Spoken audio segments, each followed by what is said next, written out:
स्वागत है आपका राजनीति विज्ञान के लिए समर्पित इस YouTube चैनल में। मैं डॉक्टर महेंद्र कुमार मीणा आप सभी का स्वागत करता हूं और संवैधानिक विकास की हमारी इस यात्रा में आज हम एक नए पड़ाव पर पहुंच चुके हैं। लेकिन नया होने के बावजूद ये बहुत ही महत्वपूर्ण पड़ाव है और हमने जो यात्रा संवैधानिक विकास की रेगुलेटिंग एक्ट 1773 से प्रारंभ की थी, आज वो एक महत्वपूर्ण मुकाम पर आ चुकी है और ये मुकाम है 1833 का चार्टर एक्ट। जी हाँ, 1833 का जो चार्टर एक्ट है भारत के संवैधानिक विकास के इतिहास में अपने आप में बहुत ही महत्व रखता है, क्योंकि इस एक्ट के माध्यम से जो व्यापारिक कंपनी थी उसका व्यापारिक अस्तित्व एक तरीके से समाप्त कर दिया गया। इस चार्टर को हेलेना एक्ट भी कहा जाता है। इसके बारे में भी हम लोग अपने इस व्याख्यान में विस्तार पूर्वक चर्चा करेंगे कि इस एक्ट को हेलेना एक्ट क्यों कहा जाता है, और साथ ही साथ इस एक्ट ने भारत की जो कंपनी सरकार थी उसमें जो महत्वपूर्ण परिवर्तन लाए गए, उन्होंने आगे चल के भारत के संवैधानिक विकास में किस तरह से महत्वपूर्ण योगदान अपना दिया, इसकी भी चर्चा हम आज के इस वीडियो व्याख्यान में करेंगे। तो क्योंकि परिस्थितियों की चर्चा हम हर एक्ट से पहले करते हैं, तो स्वाभाविक है इस वीडियो व्याख्यान में भी हम 1833 के चार्टर एक्ट की तात्कालिक परिस्थितियां, जो कि ब्रिटिश संसद और वहाँ के तापमान और वहाँ के जनमत और वहाँ के राजनीतिज्ञों से संबंध रखती है, उसकी चर्चा लेंगे, उसका एक जायज़ा लेंगे। और उसके बाद हम ये देखेंगे कि वहाँ के जो उस समय के विचारों का समग्रता थी, जो विचारों का उस समय वहाँ पर पर्यावरण था, उसका प्रभाव हमें इस एक्ट में किस तरह से देखने को मिलता है। और साथ ही साथ हम जायज़ा लेने की कोशिश करेंगे कि इस एक्ट ने भारत की सरकार में, जो कि पहले कंपनी के अधीन हुआ करती थी, उसमें किस तरह के परिवर्तन प्रारंभ किए, किस तरह के परिवर्तनों का आगाज़ इस चार्टर एक्ट, जिसको कि हेलेना एक्ट भी कहा जाता है, उसके माध्यम से किए गए। तो आइए चलिए हम लोग बड़े विस्तार से, आज ये व्याख्यान थोड़ा सा लंबा होना है, लेकिन बने रहिए, क्योंकि इसको सारे एक्ट को हम एक ही वीडियो व्याख्यान में समाहित करने की कोशिश करेंगे। तो चलिए इस विकास यात्रा के हम दर्शन पर चलते हैं, हम उसके प्रावधानों को जानने की कोशिश करते हैं कि इस एक्ट में आखिर ऐसा क्या था जो उसे भारत के संवैधानिक विकास का एक महत्वपूर्ण पड़ाव या एक महत्वपूर्ण बिंदु कहा जाता है। तो चलिए चलते हैं। चार्टर एक्ट 1833, जिसे सेंट हेलेना एक्ट 1833 या भारत सरकार अधिनियम 1833 भी कहा जाता है, भारत के संवैधानिक विकास में एक महत्वपूर्ण पड़ाव था। यह एक्ट कई दृष्टिकोणों से महत्वपूर्ण था। तो आज हम इस वीडियो व्याख्यान में इस चीज़ को समझने की कोशिश करेंगे कि क्यों ये एक्ट भारत के संवैधानिक विकास में बहुत ही महत्वपूर्ण स्थान रखता है। इससे पहले कि हम इस एक्ट के प्रावधानों तक और तात्कालिक इस एक्ट को पारित करने की परिस्थितियों का जायज़ा लें, उनका अध्ययन करें, हम इस बात को जानने की कोशिश करते हैं कि इस एक्ट को सेंट हेलेना एक्ट क्यों कहा जाता है। क्योंकि सेंट हेलेना एक जो द्वीप है वो दक्षिणी अटलांटिक महासागर में है और भारत से हज़ारों मील दूर है। तो ऐसी स्थिति में सेंट हेलेना एक्ट इसे क्यों कहा जाता है, ये आप इस स्लाइड में देख सकते हैं। 1657 में ओलिवर क्रैमवेल जो क्राउन थे, उन्होंने एक चार्टर के माध्यम से इस द्वीप का जो शासन था वो ईस्ट इंडिया कंपनी को दे दिया था। तो ये जो द्वीप है जो दक्षिणी अटलांटिक महासागर में है और केप ऑफ गुड होप, जो कि अफ्रीकन महाद्वीप के पश्चिम में पड़ता है, वहाँ पर स्थित है। इसके साथ दो द्वीप और थे जो काफ़ी दूरी पर थे हालांकि, परंतु ये तीन द्वीपों की एक आश्रय स्थली के रूप में काम करते थे। यानी कि यूरोप से जो जहाज़ चलते या एशिया से जो जहाज़ वापस यूरोप की तरफ चलते, तो उनके लिए एक आश्रय स्थल या एक हॉल्ट के रूप में, एक अस्थायी आरामगाह के रूप में ये द्वीप काम करते थे। तो ईस्ट इंडिया कंपनी को 1657 में जब क्रॉमवेल ने इस द्वीप का शासन दिया और उसके बाद में फिर ईस्ट इंडिया कंपनी ने यहाँ पर अपनी काफ़ी सुविधाओं का विस्तार किया, इसको फोर्टिफाइड किया, और लगभग जितने भी एक आधारभूत साधनों की आवश्यकता होती थी, ईस्ट इंडिया कंपनी ने वहाँ पर इस द्वीप पर उन चीज़ों को स्थापित किया। काफ़ी समय से ये द्वीप ईस्ट इंडिया कंपनी के आधिपत्य में था। लेकिन हुआ क्या कि 1833 के चार्टर एक्ट के माध्यम से इस हेलेना द्वीप को जो है ब्रिटिश क्राउन ने वापस अपने आधिपत्य में ले लिया और इसे ब्रिटिश क्राउन के अधीन एक क्राउन कॉलोनी बना दिया गया। तो क्योंकि अब ये सेंट हेलेना द्वीप इस एक्ट के माध्यम से वापस ईस्ट इंडिया कंपनी से ले लिया गया था, तो इसी कारण से इस एक्ट को सेंट हेलेना एक्ट भी कहा जाता है। और सेंट हेलेना एक्ट की जहाँ तक मुझे उम्मीद है कि आप समझ पाए होंगे कि इसे सेंट हेलेना एक्ट क्यों कहा जाता है। ये एक द्वीप काफ़ी महत्वपूर्ण रहा है और इतिहास में काफ़ी प्रसिद्ध रहा है। जो भी यूरोपीय इतिहास के विद्यार्थी हैं वो इस तथ्य से वाकिफ़ हैं कि नेपोलियन बोनापार्ट को 1815 से 1821 में इसी द्वीप पर कैद में रखा गया था और लॉन्गवुड हाउस में उसे कैद किया गया था और इसी में उसकी मृत्यु हुई थी। आज के समय में ये द्वीप जो है ब्रिटिश आधिपत्य में है, लेकिन लॉन्गवुड जो हाउस है उसकी जो व्यवस्था है वो आज भी फ्रांसीसी सरकार के हाथ में है, फ्रेंच सरकार के हाथ में है, क्योंकि ये नेपोलियन बोनापार्ट का एक तरह से स्मारक के रूप में प्रसिद्ध है। तो ये एक कारण था कि इस एक्ट को सेंट हेलेना एक्ट कहा गया। दूसरा, इसे भारत सरकार एक्ट क्यों कहा जाता है, इसका उत्तर भी इसी स्लाइड में आप देख सकते हैं कि इस एक्ट में गवर्नर जनरल की सरकार को भारत सरकार और गवर्नर जनरल की परिषद को भारत परिषद कहा गया था। तो इसी कारण इस एक्ट को भारत सरकार एक्ट भी कहा जाता है। अब हम चर्चा करते हैं कि इस एक्ट को किन परिस्थितियों में पारित किया गया था या तात्कालिक ब्रिटेन में किस तरह की उस वक्त परिस्थितियां थीं जिनका प्रभाव हमें इस चार्टर एक्ट के प्रावधानों पर देखने को मिलता है। तो हम इसका अध्ययन या जायज़ा अब इन स्लाइडों में लेते हैं।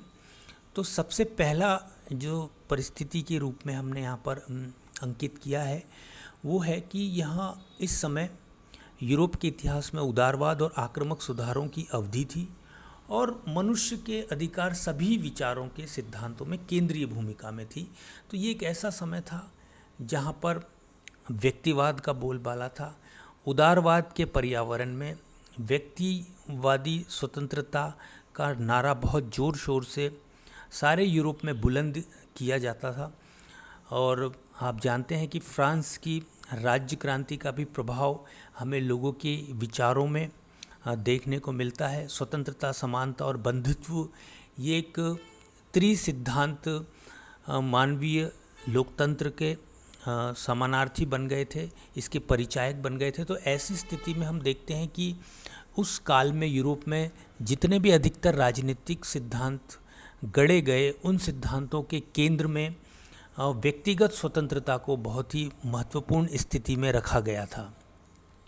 दूसरा, हम तात्कालिक परिस्थिति का अगर बात करें तो ब्रिटिश संसद में उस समय rights of dignity of man पर बहुत काफ़ी लंबे समय से लगभग एक दशक से गंभीर बहस चलती रही थी। यानी कि व्यक्ति के अधिकारों के ऊपर बहुत ही गंभीर चर्चा एक दशक से ब्रिटेन में चल रही थी, जिसके परिणाम स्वरूप कई सारे सुधार अधिनियमों के रूप में पारित किए गए, जिसमें से कुछ यहाँ पर आप अंकित किए गए हैं। जैसे गुलामी उन्मूलन अधिनियम 1833, गरीबी पर कानून 1834, कारखाना अधिनियम 1833 और इस तरह के कई सुधारवादी कानून इस दशक में पारित किए गए। हाउस ऑफ कॉमन्स सुधार करने के लिए एक आक्रामक एवं सक्रिय संस्थान उस समय बन गया था और इन परिस्थितियों में कंपनी ने चार्टर के नवीनीकरण के लिए ब्रिटिश संसद से संपर्क किया था।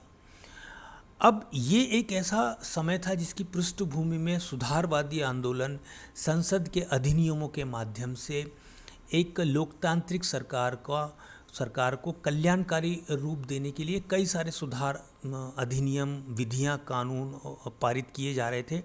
और ऐसे समय में, क्योंकि आप जानते हैं इससे पहले वाले व्याख्यान में हमने चर्चा की थी कि 1813 के चार्टर एक्ट में कि ये जो नवीनीकरण चार्टर का ईस्ट इंडिया कंपनी के किया गया था वो अगले 20 वर्षों के लिए किया गया था, जिसकी अवधि अब समाप्त होने को थी। तो निश्चित था कि कंपनी इसके पुनः नवीनीकरण के लिए संसद से संपर्क करेगी और उसने ऐसा किया।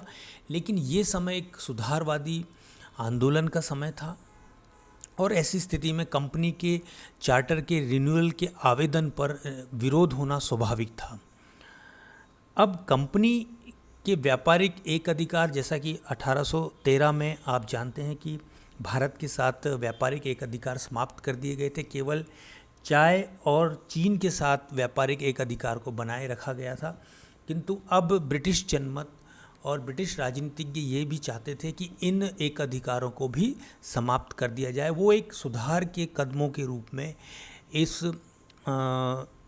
ईस्ट इंडिया कंपनी के इस चार्टर की समाप्ति को देखते थे। तो वे चाहते थे कि ईस्ट इंडिया कंपनी के हर तरह के व्यापारिक एक अधिकार को समाप्त कर दिया जाए।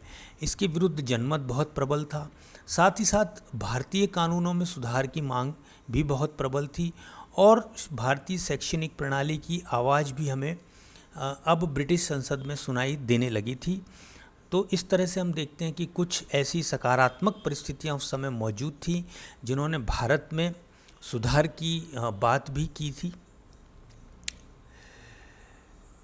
अब देखिए, कंपनी का विरोध होगा, उसके चार्टर के नवीनीकरण का आवेदन जब किया जाएगा तो उसका विरोध होना स्वाभाविक था और ईस्ट इंडिया कंपनी और उसके बोर्ड ऑफ डायरेक्टर इससे भली भांति परिचित थे। इसीलिए उन्होंने पहले ही भारत में अपनी नीतियों को उदारवादी रंग देने की कोशिश की कि भारत में उनके शासन की जो आलोचना है वो कम से कम हो और उसको एक उदारवादी रूप और एक सुधारवादी रंग देने की कोशिश ईस्ट इंडिया कंपनी के द्वारा भारत में की गई। इसी क्रम में उन्होंने लॉर्ड विलियम बेंटिक को गवर्नर जनरल नियुक्त किया था, जो कि एल्फिंस्टन और मुनरो जैसे गवर्नरों के साथ उदारवादी सुधार भारत में करने की कोशिश में था। काफ़ी सारे सुधार लॉर्ड विलियम बेंटिक के खाते में जाते हैं। उन्हें काफ़ी सारे सुधारों का भारत में, खासतौर से सामाजिक सुधारों का काफ़ी श्रेय दिया जाता है। वो स्वयं भी खुद सुधारवादी भावना से प्रेरित थे और कई तरह के सुधार उन्होंने भारत में किए थे, जिसको कि हमने इस बॉक्स में दर्शाया है, जिसको कि आप देख सकते हैं। उनके कुछ जो विशेष सुधार थे उन पे हम थोड़ी सी संक्षिप्त चर्चा कर लेते हैं। सामाजिक सुधार के रूप में 4 दिसंबर 1829 में सती प्रथा पर राजा राम मोहन राय ने की सहायता से लॉर्ड विलियम बेंटिक ने पूर्णतः प्रतिबंध लगा दिया था। और आपको ये भी जानकारी होनी चाहिए कि कुछ हिंदू संगठनों ने, जो खासतौर से बंगाल, बिहार इससे संबंधित थे, उन्होंने प्रीवी काउंसिल में विलियम बेंटिक के इस कदम की खिलाफ अपील की थी, जिसको कि 1832 में प्रीवी काउंसिल ने खारिज कर दिया था। तो अंततः उन्होंने इस बात का स्वीकार किया कि लॉर्ड विलियम बेंटिक के द्वारा सती प्रथा पर जो पूर्ण प्रतिबंध लगाया गया है वो सही निर्णय है। तो यहाँ पर हम देख सकते हैं कि सती प्रथा, जो कि बहुत ही अमानवीय प्रथा तात्कालिक भारत में प्रचलित थी, उसके ऊपर प्रतिबंध लगाने का श्रेय लॉर्ड विलियम बेंटिक को जाता है। इसके साथ ही कन्यावध, जो कि भारत में, तात्कालिक भारत में काफ़ी प्रचलित था, और मानव बलि के ऊपर भी लॉर्ड विलियम बेंटिक ने रोक लगाई। 1830 में ठगी प्रथा पर उन्होंने प्रतिबंध लगाया। शैक्षणिक सुधारों की अगर उनके द्वारा जो किए गए थे उसकी अगर हम बात करें तो लॉर्ड मैकाले की अध्यक्षता में एक मैकाले आयोग 1835 बनाया गया था और इस आयोग ने शिक्षा की सिफारिशों में अंग्रेजी को प्रस्तुत किया था और अंग्रेजी भाषा के माध्यम से शिक्षा पर जोर दिया था। आज भी हम कई विद्वान अपने व्याख्यानों में लॉर्ड मैकाले को भारत में शिक्षा की दुर्दशा के लिए जिम्मेदार ठहराते हैं। ये एक अलग विषय है। हमें यहाँ ये ध्यान रखना चाहिए कि लॉर्ड मैकाले की अध्यक्षता में जो आयोग बना था, उन्होंने अंग्रेजी माध्यम में शिक्षा की सिफारिश तात्कालिक ब्रिटिश भारत के लिए की थी। और एक बड़ा इम्पोर्टेंट सुधार या एस्टैब्लिशमेंट जो लॉर्ड विलियम बेंटिक के द्वारा किया गया था वो 1835 में कोलकाता मेडिकल कॉलेज की स्थापना उनके द्वारा की गई थी। आपको ध्यान रखना चाहिए कि एशिया का ये पहला पश्चिमी चिकित्सा विज्ञान पर आधारित मेडिकल कॉलेज था जिसका स्थापना का श्रेय लॉर्ड विलियम बेंटिक को ही जाता है। तो ये काफ़ी सारे सुधार लॉर्ड विलियम बेंटिक के द्वारा तात्कालिक भारत में किए गए थे और कुछ विद्वानों ने इसे इस परिप्रेक्ष्य में समझने की और इसको स्पष्ट करने की कोशिश की थी कि ये एक ईस्ट इंडिया कंपनी का उदारवादी धरातल स्थापित करने का एक प्रयास था जिससे कंपनी अपने चार्टर के नवीनीकरण के लिए पर्याप्त समर्थन ब्रिटिश संसद में जुटा सके। अगली परिस्थिति की अगर हम बात करें तो 1830 से 1834 तक ब्रिटेन में चार्ल्स ग्रे प्रधानमंत्री के पद पर आसीन थे और कंपनी से जुड़े हुए जेम्स मिल, थॉमस बॉबिंगटन, मैकाले उस समय के प्रभावशाली व्यक्तित्व थे और ये सभी सुधार और मुक्त व्यापार नीति के समर्थक थे। नियंत्रण बोर्ड के सचिव के रूप में मैकाले चार्टर के नवीनीकरण के लिए निदेशकों के साथ मुख्य वार्ताकार था।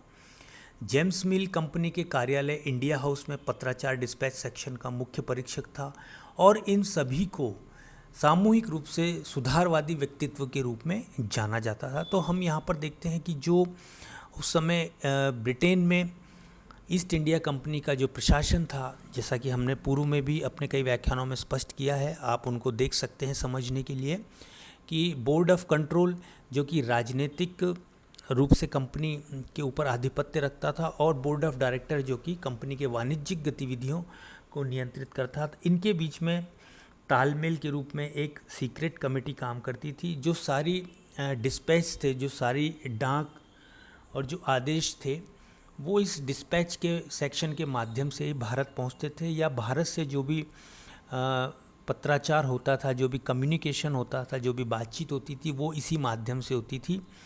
और इसके जो मुखिया थे वो जेम्स मिल थे जो कि कंपनी के कार्यालय इंडिया हाउस में इन सब चीज़ों का अधीक्षण करते थे। तो ये जो तीन व्यक्तित्व की हमने बात की, तात्कालिक ब्रिटिश प्रधानमंत्री Charles grey, Thomas Babington, Lord Macaulay और जेम्स मिल, ये सभी एक सुधारवादी समूह के रूप में, एक सुधारवादी व्यक्तित्व के रूप में जाने जाते थे और इनका ये जोर था कि सुधारों की जो प्रभाव है वो भारत तक भी पहुँचे, कुछ सुधार भारतीय शासन में भी, भारतीय परिस्थितियों में भी किए जाएं, ये इस बात की वकालत करने वाले सभी व्यक्तित्व थे। एक यहाँ पर हम एक जो बहस है उसका हमने यहाँ पर एक स्लाइड प्रस्तुत की है कि जब ब्रिटिश संसद में जेम्स सिल्क बकिंघम और लॉर्ड मैकाले के बीच की बहस को हमने यहाँ पर चित्रित करने का प्रयास किया है। तो चार्टर के नवीनीकरण के लिए जब विधेयक जुलाई 1833 में ब्रिटिश संसद में प्रस्तुत किया गया था, जेम्स सिल्क बकिंघम ने भारत में क्योंकि समय व्यतीत किया था और वो भारतीय परिस्थितियों से बहुत ही भलीभांति परिचित थे, साथ ही वो कलकत्ता में जर्नल का संस्थापक भी था, तो उनका जो झुकाव था वो भारत में सुधारों के प्रति अत्यधिक था। वो चाहते थे कि भारत में, भारत के शासन में, भारत के समाज में और भारत की शैक्षणिक वातावरण में सुधार हो। सुधारवाद के वो काफ़ी व्यापक उनका समर्थन था। तो संसद में उन्होंने बहस के दौरान सुझाव दिया था कि क्राउन को चाहिए कि वो भारत के कंपनी शासन को अधिग्रहित कर ले, क्योंकि उनका ये मानना था कि कहीं ना कहीं कंपनी जो है वो भारत के साथ न्याय नहीं कर रही है, उस कंपनी केवल भारत का आर्थिक शोषण कर रही है। तो ऐसी स्थिति में क्राउन को कंपनी शासन का अधिग्रहण कर लेना चाहिए। एक गुट ने ये भी सुझाव दिया था कि व्यापारिक और राजनीतिक संपर्कों के रूप में कंपनी की स्थिति को समाप्त कर देना चाहिए, क्योंकि भारत में कंपनी, ईस्ट इंडिया जो कंपनी थी वो राजनीतिक व्यवस्था भी देख रही थी और व्यापारिक व्यवस्था भी देख रही थी। तो इस तरह से वो दोनों ही कार्यों को संभाल रही थी, एक दोहरी भूमिका का निर्वहन उस समय ईस्ट इंडिया कंपनी भारत में कर रही थी। तो कुछ एक समूह का ये सुझाव था कि कंपनी को ये जो दो उसकी गतिविधियां हैं, जो उसकी दो भूमिकाएं हैं, या तो इनको पृथक कर दिया जाना चाहिए या समाप्त कर दिया जाना चाहिए। बकिंघम ने गवर्नर जनरल की परिषद में भारतीय प्रतिनिधियों को भी शामिल करने का सुझाव दिया था। ये बड़ा महत्वपूर्ण था, परंतु लॉर्ड मैकाले ने इन सभी सुधारों का जोरदार विरोध किया, और जिसकी छाप हमें चार्टर पर दिखाई भी देती है, क्योंकि इस तरह की कोई भी व्यवस्था जिसकी वकालत उस समय बकिंघम कर रहे थे, हमें चार्टर में देखने को नहीं मिलती। हमें जो कुछ देखने को मिलता है उसमें ज़्यादातर हमें लॉर्ड मैकाले का प्रभाव ही दिखाई पड़ता है। लॉर्ड मैकाले का ये कहना था कि ब्रिटिश संसद के पास भारतीय मामलों के प्रति पर्याप्त समय नहीं था, और इसलिए कंपनी शासन का क्राउन द्वारा अधिग्रहण करना किसी भी सूरत में उचित नहीं था।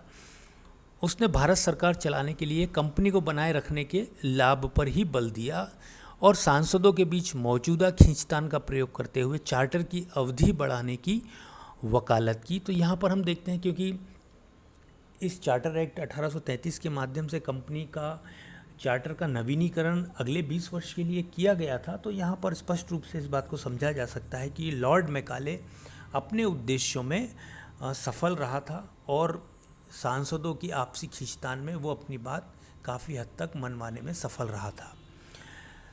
लॉर्ड मैकाले कंपनी के चार्टर का नवीनीकरण संसद से करवाना चाहता था, और भारतीय प्रतिनिधियों पर आधारित प्रतिनिधि निकाय की स्थापना के लिए बकिंघम के सुझाव को उसने सिरे से नकार दिया था, और संसद का विश्वास जीतने में वो सफल भी रहा कि भारतीय अभी प्रतिनिधि संस्थान के लिए परिपक्व नहीं हुए थे। इस तरह ये सभी पर भारी पड़ा, और उनके प्रभाव में संसद ने कंपनी के चार्टर का अगले 20 वर्षों के लिए नवीनीकरण कर दिया। अब चलिए हम अपने वीडियो व्याख्यान के केंद्रीय हिस्से तक पहुंचते हैं। केंद्रीय जो बात है, जो मुख्य प्रावधान है इस चार्टर के, उनको समझने का प्रयास करते हैं। तो जब हम मुख्य प्रावधानों की बात करते हैं, तो चार्टर एक्ट 1833 एक बहुत ही महत्वपूर्ण अधिनियम था, और इस एक्ट ने ईस्ट इंडिया कंपनी की हैसियत और वस्तुस्थिति दोनों को बदल दिया था। इस अधिनियम के द्वारा भारतीयों के रोजगार के प्रति विदेश नीति का, यानी कि ब्रिटिश सरकार की नीति का भी परिचय हमें प्राप्त होता है। कंपनी के लंदन प्रशासन में परिवर्तन के प्रावधान, कंपनी के क्षेत्रीय कब्जा जिसे उसने भारत में अधिग्रहित किया था, उस पर प्रशासनिक और राजनीतिक शक्तियों को अगले 20 वर्षों तक सरकार चलाने के लिए प्रदान किया गया। 1813 चार्टर अधिनियम ने यद्यपि कंपनी के एक अधिकार को समाप्त कर दिया था। हमने जैसे कि पूर्व में चर्चा की है कि 1813 की जो चार्टर था उसने व्यापारिक एक अधिकार को समाप्त कर दिया था, किंतु चाय और चीन के साथ व्यापार पर अभी भी ईस्ट इंडिया कंपनी का एक अधिकार बनाए रखा गया था। किंतु इस एक्ट में चीन के साथ, जैसा कि यहाँ पे हमने अंकित किया है कि चीन के साथ व्यापार और चाय व्यापार पर कंपनी का अधिकार कायम था, किंतु 1833 के चार्टर ने 22 अप्रैल 1834 का यह अधिकार भी समाप्त कर दिया गया, और इसके साथ ही साथ कंपनी के सभी अन्य व्यापारिक एक अधिकार भी समाप्त कर दिए गए। तो यहाँ पर ये बिल्कुल स्पष्ट हो जाता है कि कंपनी के जो भी व्यापारिक एक अधिकार थे वो इस एक्ट के माध्यम से समाप्त कर दिए गए, और कंपनी की जो व्यापारिक भूमिका थी, कंपनी का जो व्यापारिक महत्व था, उसको यहाँ पर एक तरीके से हम देखते हैं कि वो समाप्त हो गया, और कंपनी अब केवल एक भारत में प्रशासन और शासन संभालने वाली एक संस्था के रूप में, एक प्रतिष्ठान के रूप में अब रह गई थी। उसकी सारी व्यापारिक और यानी कि कमर्शियल एक्टिविटीज़ को इस एक्ट के माध्यम से समाप्त कर दिया गया था। तो ये एक सबसे पहला और महत्वपूर्ण प्रभाव जो चार्टर एक्ट 1833 का हमको देखने को मिलता है वो यही है कि ईस्ट इंडिया कंपनी के सभी तरह के व्यापारिक अधिकार, यानी कि एक व्यापारिक प्रतिष्ठान के रूप में उसकी जो भूमिका थी उसका यहाँ पर अंत कर दिया गया था। सबसे महत्वपूर्ण जो परिवर्तन इस एक्ट के द्वारा लाया गया वो था भारत सरकार, जिसके कि हम कोलकाता में गवर्नर जनरल के कार्यालय के रूप में जानते थे। उसमें काफ़ी सारे परिवर्तन लाए गए। इसमें आपको ध्यान रखना चाहिए कि पहली बार इस एक्ट में कंपनी के अधीन गवर्नर जनरल की जो सरकार थी उसको भारत सरकार के रूप में संबोधित किया गया और उसकी परिषद को भारत परिषद के रूप में संबोधित किया गया। इसीलिए इसको भारत सरकार अधिनियम 1833 भी कहा गया, जो हमने पहले स्पष्ट किया है। अब महत्वपूर्ण परिवर्तन जो है इसमें भारत सरकार, जो कि कलकत्ता में गवर्नर जनरल कार्यालय के रूप में हम जिसको जानते हैं, उसमें किया गया। क्या परिवर्तन ये किए गए कि गवर्नर जनरल और उसकी परिषद को अधिक शक्तिशाली बना दिया गया। यहाँ पर आप देख सकते हैं कि गवर्नर जनरल और उसकी परिषद को और अधिक शक्तिशाली बना दिया गया। और सबसे महत्वपूर्ण जो आपको ध्यान रखना है और अधिकांश प्रतियोगी परीक्षाओं में पूछा भी जाता है कि बंगाल के गवर्नर जनरल का पद का नाम अब भारत का गवर्नर जनरल कर दिया गया।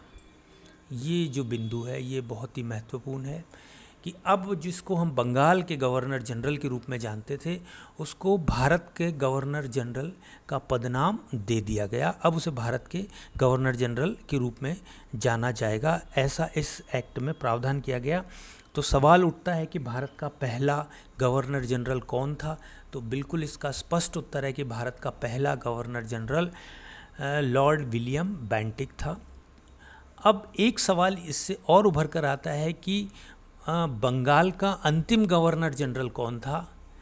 इस प्रश्न का उत्तर भी इसी में छुपा हुआ है कि बंगाल का अंतिम गवर्नर जनरल भी लॉर्ड विलियम बेंटिक ही था, क्योंकि लॉर्ड विलियम बेंटिक 1828 से भारत में बंगाल गवर्नर जनरल के रूप में कार्यरत था। बाद में इस एक्ट में परिवर्तन, उसके पदनाम का परिवर्तन कर दिया गया, लेकिन क्योंकि वो पहले से ही गवर्नर जनरल के पद पर आसीन था तो उसे बंगाल का अंतिम गवर्नर जनरल भी लॉर्ड विलियम बेंटिक था और भारत का प्रथम गवर्नर जनरल भी लॉर्ड विलियम बेंटिक ही था। तो इस बात को आपको ध्यान में रखना है। गवर्नर जनरल और उसकी परिषद को भारत में सभी शक्तियों का अधिकारी अब इस एक्ट के माध्यम से बना दिया गया। कंपनी शासन के तहत क्षेत्रों पर नागरिक और सैन्य सरकारों के अधीक्षण, निर्देशन और नियंत्रण का प्रभाव गवर्नर जनरल और उसकी काउंसिल को अब दे दिया गया। तीसरा जो परिवर्तन भारत सरकार यानी कि फोर्ट विलियम की सरकार में जो लाया गया वो ये महत्वपूर्ण था बहुत ही, जिसको आप यहाँ पर देख सकते हैं कि इस अधिनियम के द्वारा एक कानून सदस्य, जिसको कि हम लॉ मेंबर इंग्लिश में कहते हैं, का पद सृजित किया गया।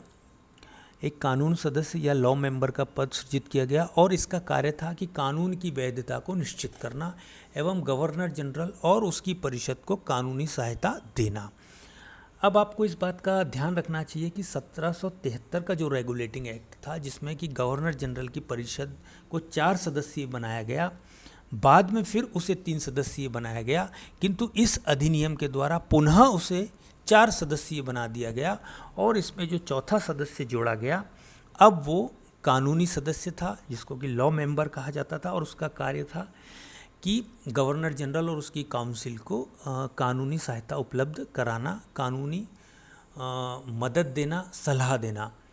अब कानून सदस्य को उन सभी बैठकों में भाग लेने के लिए अधिकृत किया गया था जब परिषद कानून बनाने की प्रक्रिया करती थी, यानी कि यहाँ पर इस एक्ट के माध्यम से गवर्नर जनरल और उसकी परिषद के विधायी और कार्यकारी दोनों तरह के कार्यों में भिन्नता स्थापित करने का प्रयास किया गया। यहाँ पर स्पष्ट रूप से इस बात का प्रावधान किया गया कि जब गवर्नर जनरल और उसकी परिषद विधायी कार्य करे, यानी कि विधियाँ का निर्माण करे या कानून का निर्माण करे, तो उस समय आवश्यक रूप से ये लॉ मेंबर उस बैठक में उपस्थित होगा। किंतु यदि गवर्नर जनरल और उसकी परिषद कार्यकारी मामलों में यानी कि एग्जीक्यूटिव मामलों में जब बैठक करती थी, तब कानूनी सदस्य को किसी भी तरीके की भागीदारी करने की उसमें अनुमति नहीं थी। तो यहाँ पर बिल्कुल स्पष्ट ये हो जाता है कि जब गवर्नर जनरल और उसकी परिषद विधायी कार्य करेगी तो लॉ मेंबर की उपस्थिति अनिवार्य थी, किंतु जब गवर्नर जनरल और उसकी परिषद कार्यकारी कार्य करती या बैठक करती तो उस स्थिति में लॉ मेंबर वहाँ पर भागीदारी नहीं करता था, वो उस बैठक में शामिल नहीं होता था। तो यहाँ पर हमें विधायी और कार्यकारी की भूमिका में भिन्नता या पृथकता देखने को मिलती है। यह केवल एक कानूनी सलाह देने वाला व्यक्ति होता था और टी.वी. मैकॉले का परिषद में पहला कानून सदस्य के रूप में नियुक्त किया गया था। यहाँ पर भी एक बहुत ही महत्वपूर्ण जानकारी जो है सामान्य ज्ञान के हिसाब से भी, कि पहला लॉ मेंबर कौन था, तो यहाँ पर इसका उत्तर आप देख सकते हैं कि टी.वी. मैकॉले को परिषद में पहला कानूनी सदस्य नियुक्त किया गया था। टी.वी. मैकॉले को पहला कानूनी सदस्य परिषद में नियुक्त किया गया था। ये एक बहुत ही महत्वपूर्ण प्रावधान है जिसको आपको हमेशा अपने याददाश्त में रखना चाहिए। प्रतियोगी परीक्षा की दृष्टि से भी महत्वपूर्ण ये जानकारी है। अगला जो प्रावधान था कि इस चार्टर अधिनियम ने गवर्नर जनरल को भारतीय कानून आयोग, इंडियन लॉ कमीशन नियुक्त करने के लिए भी अधिकृत किया था। तो ये भी एक बहुत महत्वपूर्ण चीज़ है कि भारतीय कानून आयोग की नियुक्ति का प्रावधान किस एक्ट के माध्यम से किया गया था, तो इसका निश्चित रूप से उत्तर होगा चार्टर एक्ट 1833।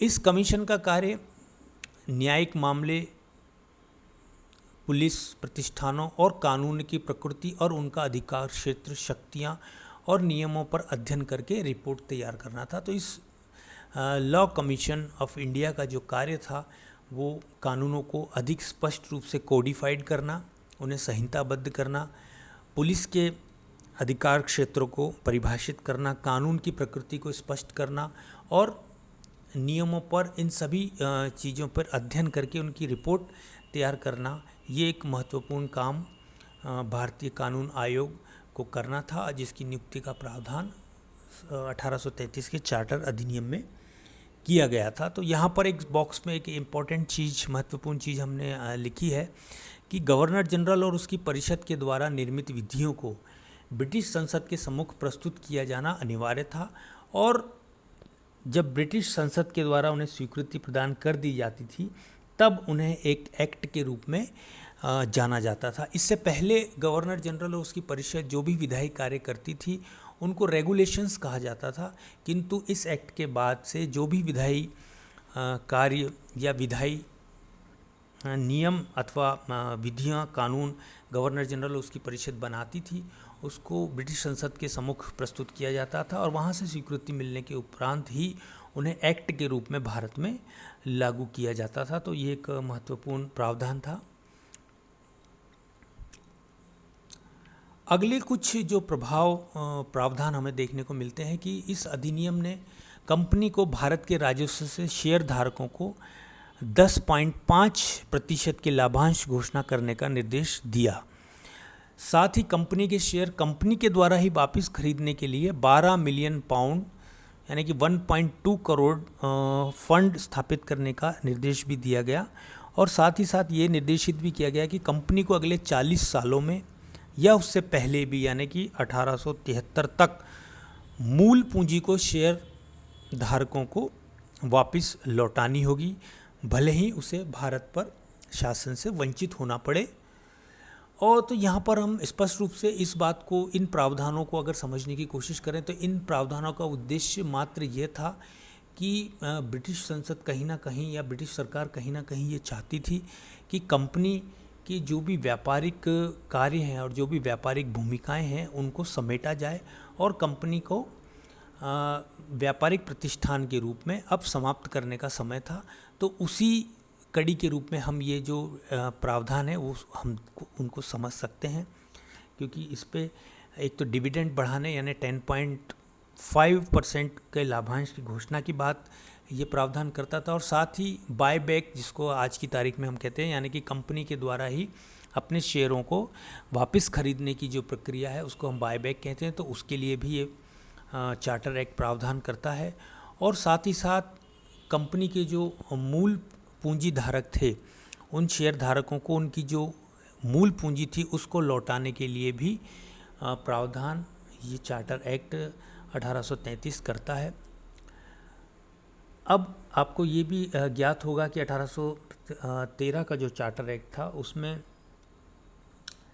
ईसाई मिशनरी या अन्य यूरोपीय व्यापारिक समूह को भारत आने की अनुमति प्रदान कर दी गई थी।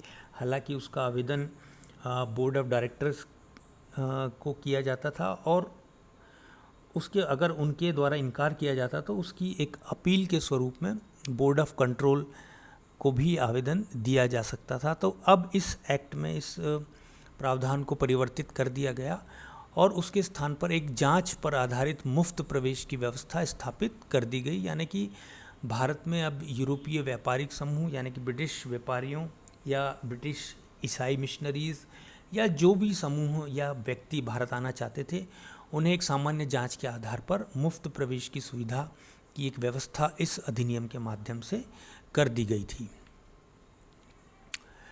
प्रेसिडेंसीज की सरकार में परिवर्तन, तो उस समय आप जानते हैं कि बॉम्बे और मद्रास 2 प्रेसिडेंसीज थी, तो उनकी सरकारों में किस तरह का परिवर्तन इस अधिनियम के माध्यम से लाया गया, उसका जायज़ा हम यहाँ पर लेते हैं। तो बम्बई और मद्रास की जो सरकारें थी, जो वहाँ के गवर्नर और उनकी परिषदें थी, उनको कानून बनाने की शक्ति से पूर्णतः वंचित कर दिया गया। इस अधिनियम के माध्यम से स्पष्ट कर दिया गया कि प्रेसिडेंसीज के जो गवर्नर हैं और उनकी जो परिषद है, अब उन्हें किसी भी तरह के विधायी शक्ति यानी कि कानून बनाने की शक्ति नहीं होगी। उनकी ये शक्ति पूरी तरह से छीन ली गई और यह शक्ति अब गवर्नर जनरल और उसकी परिषद को दे दी गई थी। यानी कि प्रेसिडेंसीज के लिए कानून बनाने की शक्ति भी अब गवर्नर जनरल और उसके परिषद में केंद्रित कर दी गई थी। तो यहाँ पर हम देखते हैं कि पूरे के पूरे ब्रिटिश भारत के शासन का केंद्रीकरण का जो प्रयास है वो हमें इस एक्ट के माध्यम से देखने को मिलता है।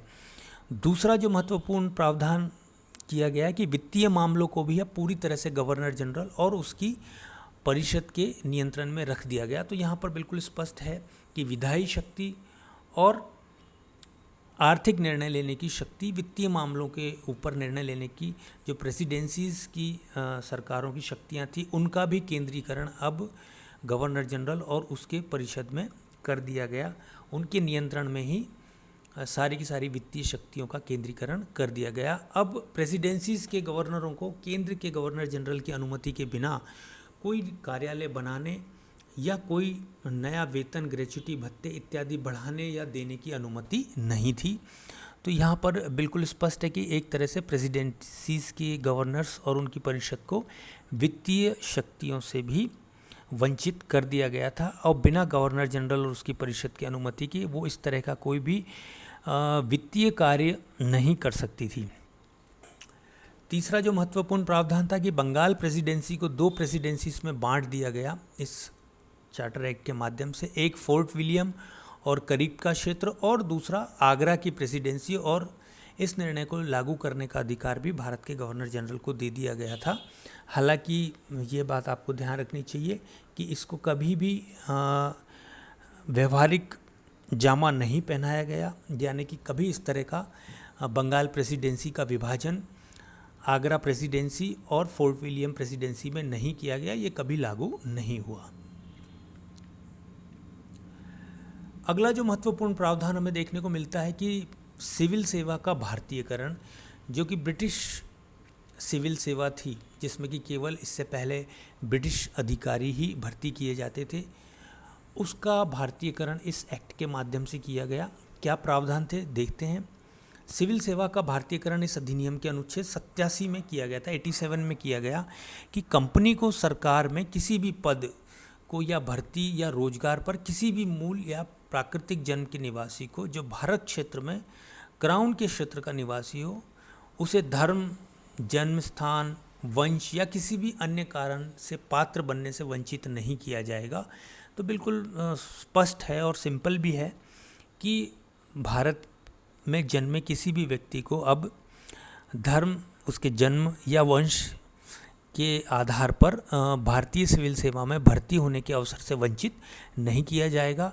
और कंपनी शासित क्षेत्र के निवासी कंपनी में रोजगार के योग्य हो गए थे अब, क्योंकि किसी भी तरह के भेदभाव को इस चार्टर एक्ट के माध्यम से समाप्त कर दिया गया था। तो निश्चित था कि कोई भी भारतीय जो कि शिक्षित होगा और जो अनिवार्य योग्यता रखता होगा, वो बिना किसी भेदभाव के ब्रिटिश सिविल सेवा में, जो कि भारत के लिए थी, उसमें शामिल हो सकता था। उसके लिए उसमें वो रोजगार प्राप्त कर सकता था। विलियम बेंटिक ने प्रशासन में भारतीयों की भागीदारी का समर्थन किया था और इस नियम से इसे लागू भी कर दिया गया था।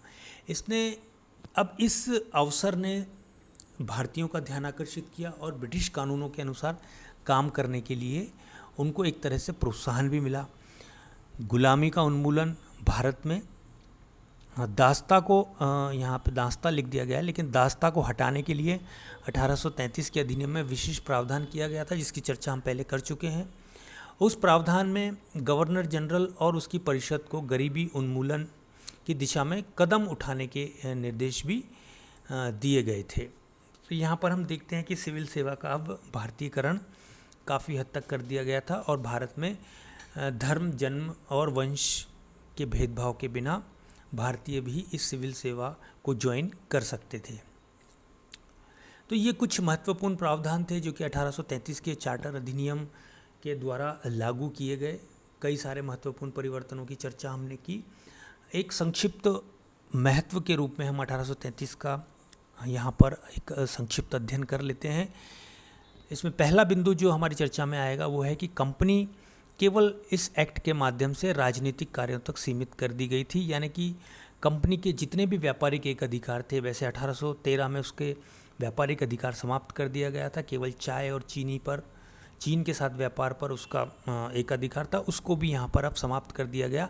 बिल्कुल ये स्पष्ट कर दिया गया था कि कंपनी अब केवल भारत में राजनीतिक प्रशासन और शासन को ही देखेगी, यानी कि राजनीतिक कार्य ही करेगी। व्यापारिक प्रतिष्ठान के रूप में उसकी जो पहचान थी और उसके जो कार्य थे यहाँ पर इस एक्ट के माध्यम से पूर्णतः समाप्त कर दिए गए। भारत में राजनीतिक और प्रशासनिक केंद्रीयकरण, तो ये इसकी चर्चा हमने की है कि विधायी और वित्तीय शक्तियाँ अब गवर्नर जनरल और उसकी परिषद में केंद्रित कर दी गई थी, यानी कि प्रेसिडेंसीज़ के गवर्नर और उनकी परिषदों को समस्त विधायी और वित्तीय शक्तियों से अब वंचित कर दिया गया था। बिना गवर्नर जनरल और उसकी परिषद की अनुमति के अब वो किसी भी तरह के विधायी और वित्तीय कार्य करने में अक्षम हो गए थे। भारतीय कानून आयोग, ये एक बड़ा महत्वपूर्ण प्रावधान था।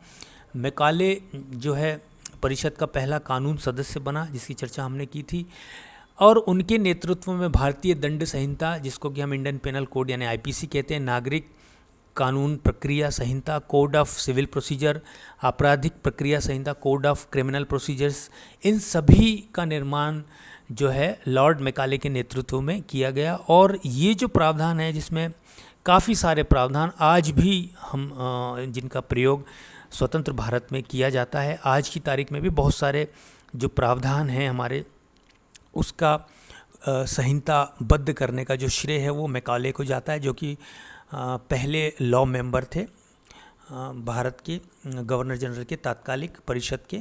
तो उनको ये सारा श्रेय जाता है कोडीकरण का, जिन्होंने इंडिया में समस्त विधियों को संहिताबद्ध किया। इसके लिए सारा श्रेय मैकाले को जाता है। अगला जो बिंदु है विधायी और कार्यकारी कार्यों में भिन्नता, तो इसकी चर्चा हमने की है कि जब भी गवर्नर जनरल और उसकी परिषद विधायी कार्य करती, उस समय केवल लॉ मेंबर उपस्थित होता था। जब यही गवर्नर जनरल और उसकी परिषद कार्यकारी काम करती, यानी कि एग्जीक्यूटिव फंक्शन करती थी, तब इस लॉ मेंबर की उपस्थिति अनिवार्य नहीं थी और वो उपस्थित नहीं होता था। तो यहाँ पर स्पष्ट रूप से हमें इस बात का आभास मिलता है कि भारत सरकार यानी कि गवर्नर जनरल उसकी परिषद की विधायी और कार्यकारी कार्यों में, फंक्शंस में भिन्नता स्थापित करने की कोशिश इस अधिनियम के माध्यम से की गई थी। भारतीय रोजगार का सिद्धांत एक अगला बिंदु है और बिना भेदभाव के क्राउन के अधीन भारतीय क्षेत्र में क्राउन और उसकी कंपनी कार्यालय में सभी को रोजगार के अवसर उपलब्ध होंगे, बिना किसी भेदभाव के, बिना किसी धर्म के, वंश के और जन्म स्थान की भिन्नता के आधार के बिना ये अवसर सभी के लिए उपलब्ध होंगे। इस तरह का प्रावधान भी 1833 के चार्टर अधिनियम के द्वारा किया गया। तो ये भी एक महत्वपूर्ण बिंदु है।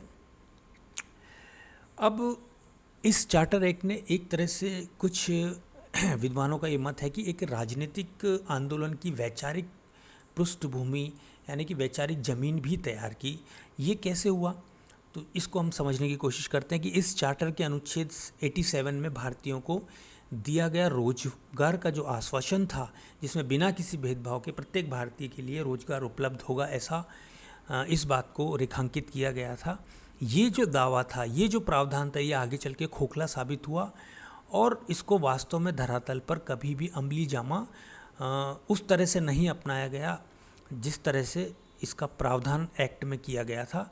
अब इस तरह से जब भारतीयों ने, जो कि खासतौर से शिक्षित भारतीय थे, उन्होंने ये देखा कि ब्रिटिश हुकूमत ने प्रावधान जो कि चार्टर एक्ट में था उसके अनुरूप उसको अमली जामा नहीं पहनाया, तो उनके मन में जो ब्रिटिश हुकूमत के प्रति एक विश्वास का जो भाव था, एक उनके न्याय और वफादारी की पर जो शिक्षित भारतीयों का विश्वास था, कहीं ना कहीं उस विश्वास को आघात लगा था और एक असंतोष की पृष्ठभूमि या धरातल इस एक्ट के बाद तैयार हुआ। और इसका कारण बिल्कुल स्पष्ट था कि जो वादा, जिस तरह का वादा इस एक्ट में भारतीयों के रोजगार के संदर्भ में किया गया था, उसको कहीं भी यथार्थ रूप नहीं दिया गया, जिसके कारण शिक्षित भारतीयों के मन में जो ब्रिटिश हुकूमत के प्रति, ब्रिटिश संसद के प्रति जो एक वफादारी और विश्वास का जो भाव उत्पन्न हुआ था, कहीं ना कहीं उसको धक्का लगा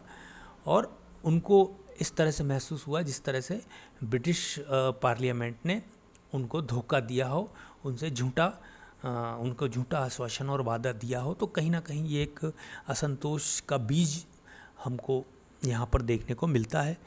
इस एक्ट का अगला महत्व है कि इसके द्वारा दास्तां का अंत कर दिया गया, जो कि बहुत ही सराहनीय प्रावधान था। तो इस तरह से यहाँ पर हमने जो मुख्य प्रावधान चार्टर एक्ट 1833 के थे उनका अध्ययन किया, तात्कालिक परिस्थितियों का भी अध्ययन किया, इस एक्ट को सेंट हेलेना एक्ट क्यों कहा जाता है इस चीज़ का भी अध्ययन किया। तो यहाँ पर ये हमारा जो वीडियो व्याख्यान है ये पूर्ण होता है। आपका बहुत बहुत धन्यवाद इस व्याख्यान के साथ बने रहने के लिए। और मेरी आप सबसे एक रिक्वेस्ट है कि इस चार्टर एक्ट के संदर्भ में या इससे पूर्व के भी चार्टर एक्ट के संदर्भों में अगर कोई आपका मन में प्रश्न हो तो इस वीडियो व्याख्यान के नीचे कमेंट बॉक्स में निश्चित रूप से आप प्रश्न अपने रख सकते हैं, जिनका समाधान मेरी ओर से बहुत ही कम समय में त्वरित गति से किया जाएगा और आप तक उसका उत्तर पहुंचाया जाएगा। इस बात की आशा और उम्मीद के साथ हम इस वीडियो व्याख्यान को समाप्त करते हैं। बने रहने के लिए बहुत बहुत धन्यवाद।